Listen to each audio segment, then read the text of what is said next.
Salam, kekasih-kekasih Tuhan, jumpa kembali bersama saya Pendeta Swingli Alamako melalui perenungan firman Tuhan pada saat ini, di mana saya telah siapkan dari Roma pasal 12 ayat 9 sampai 21. Firman Tuhan berkata demikian.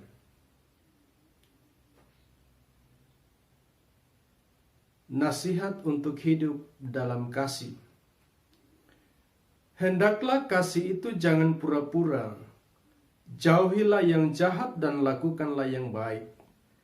Hendaklah kamu saling mengasihi sebagai saudara dan saling mendahului dalam memberi hormat. Janganlah hendaknya kerajinanmu kendor, biarlah rohmu menyala-nyala dan layanilah Tuhan. Bersukacitalah dalam pengharapan, sabarlah dalam kesesakan dan bertekunlah dalam doa. Bantulah dalam kekurangan orang-orang kudus dan usahakanlah dirimu untuk selalu memberikan tumpangan. Berkatilah siapa yang menganiaya kamu, berkatilah dan jangan mengutuk. Bersukacitalah dengan orang yang bersukacita dan menangislah dengan orang yang menangis. Hendaklah kamu sehati sepikir dalam hidupmu bersama. Janganlah kamu memikirkan perkara-perkara yang tinggi, tetapi arahkanlah dirimu kepada perkara-perkara yang sederhana. Janganlah menganggap dirimu pandai. Janganlah membalas kejahatan dengan kejahatan. Lakukanlah apa yang baik bagi semua orang, sedapat-dapatnya kalau hal itu bergantung padamu. Hiduplah dalam perdamaian dengan semua orang. Saudara-saudaraku yang kekasih, janganlah kamu sendiri menuntut pembalasan, tetapi berilah tempat kepada murka Allah, sebab ada tertulis, pembalasan itu adalah hakku, akulah yang akan menuntut pembalasan, firman Tuhan. Tetapi jika seterumu lapar, berilah dia makan, jika ia haus, berilah dia minum. Dengan berbuat demikian, kamu menumpukan bara api di atas kepalanya. Janganlah kamu kalah terhadap kejahatan, tetapi kalahkanlah kejahatan dengan kebaikan. Sedemikian jawab firman Tuhan. Yesus berkata, yang berbahagia ialah mereka yang mendengarkan firman Allah dan yang memelihara di dalam kehidupannya. Saudara-saudara yang dikasihi oleh Tuhan, dari perikop firman Tuhan yang kita baca pada saat ini, mari kita renungkan dalam satu tema yang berkata, jadilah teladan. Nah, kekasih-kekasih Tuhan, dalam menjalani kehidupan ini tentunya kita sebagai manusia selalu memiliki hubungan dengan orang lain. Karena kita ini adalah manusia, yaitu makhluk sosial. Kita tidak bisa hidup sendiri tanpa adanya orang lain. Nah, oleh karena itu di tengah-tengah kita menjalani kehidupan ini, ada hal-hal yang perlu kita perhatikan, sehingga hubungan kita dengan orang lain itu bisa berjalan dengan baik, bahkan bisa menjadi berkat bagi orang lain dan bagi diri kita sendiri, yaitu kasih. Kekasih-kekasih Tuhan, melalui perikop pembacaan kita pada saat ini, kita bisa memperhatikan di mana Paulus menasihati jemaat yang ada di Roma untuk hidup di dalam kasih. Kasih yang ikhlas, kasih yang tulus, saling mendahului dalam memberi hormat dan tidak membalas kejahatan dengan kejahatan.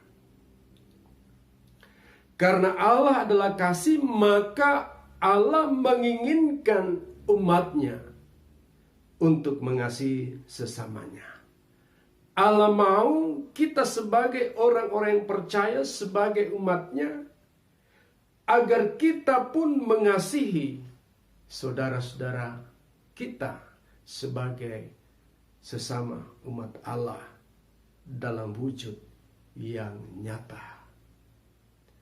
Dalam suasana yang penuh tekanan, jemaat Tuhan diminta untuk bisa menunjukkan identitas mereka sebagai orang-orang pilihan Tuhan yang sudah beroleh anugerah Tuhan, sudah beroleh anugerah keselamatan. Mereka harus mampu hidup di dalam kasih yang bersumber dari Allah. Mereka tidak hanya mengasihi orang yang mengasihi mereka, namun mereka juga harus mampu mengasihi dan berbuat kebaikan kepada orang yang berbuat jahat kepada mereka. Itulah sebagai buah iman dan tanda kerendahan hati seorang yang telah diselamatkan Kristus. Saudara-saudaraku yang dikasihi oleh Tuhan, mengapa kita harus menjalani hidup ini dalam kasih? Karena yang pertama, kasih adalah karakter dan identitas kita sebagai orang-orang yang percaya. Dalam persekutuan tubuh Kristus, kasih diwujud nyatakan dengan melakukan apa yang baik di hadapan Allah dan manusia. Seorang yang mengasihi Allah adalah orang yang memperhatikan isi hati Allah dan menjalankannya. Begitu pula dengan orang yang mengasihi manusia, mengasihi sesamanya adalah orang yang memperhatikan sesama dan berusaha membantu sesamanya dalam menjalani hidup ini.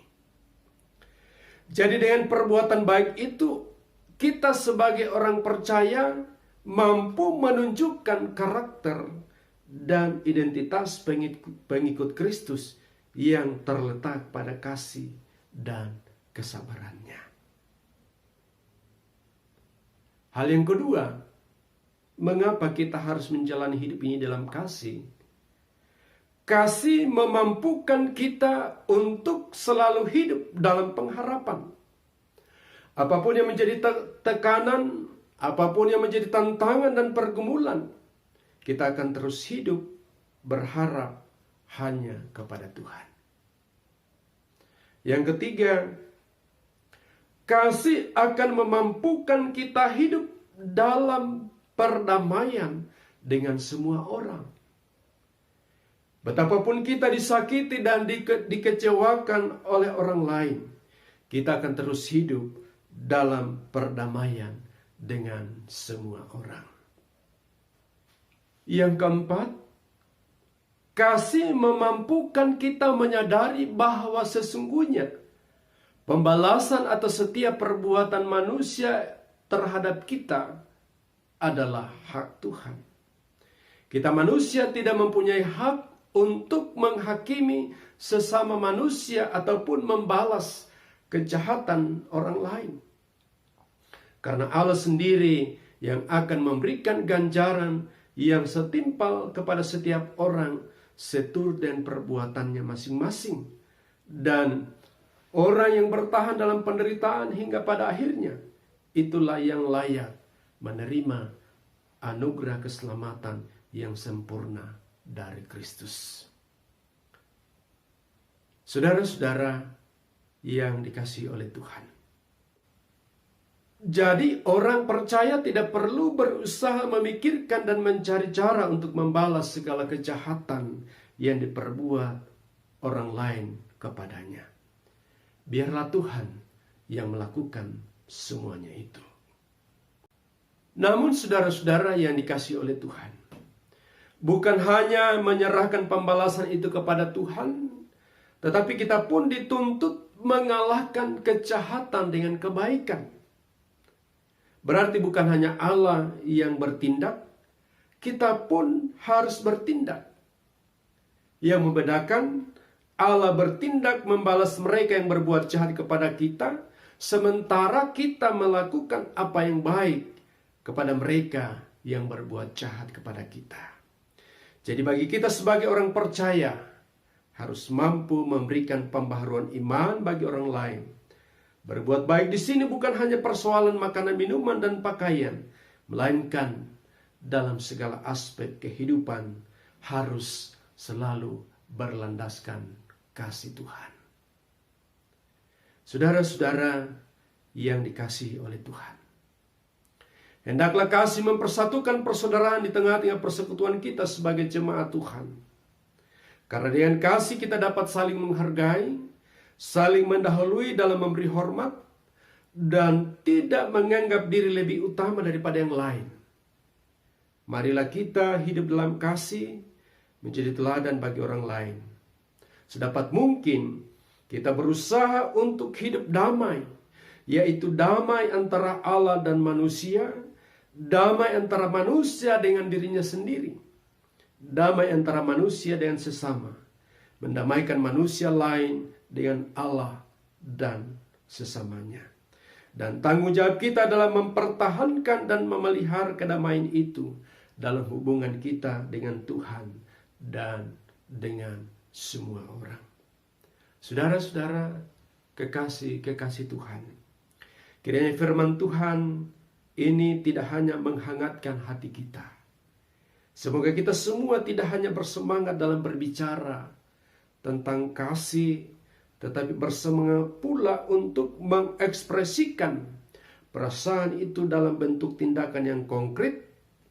Tidak hanya pandai berbicara tentang kasih atau memahaminya saja, tetapi lebih dari itu, kita harus tinggal di dalam kasih itu, sehingga kita bisa menjadi teladan dalam melakukan dan mempraktekkan kasih di dalam kehidupan kita sebagai orang-orang yang percaya.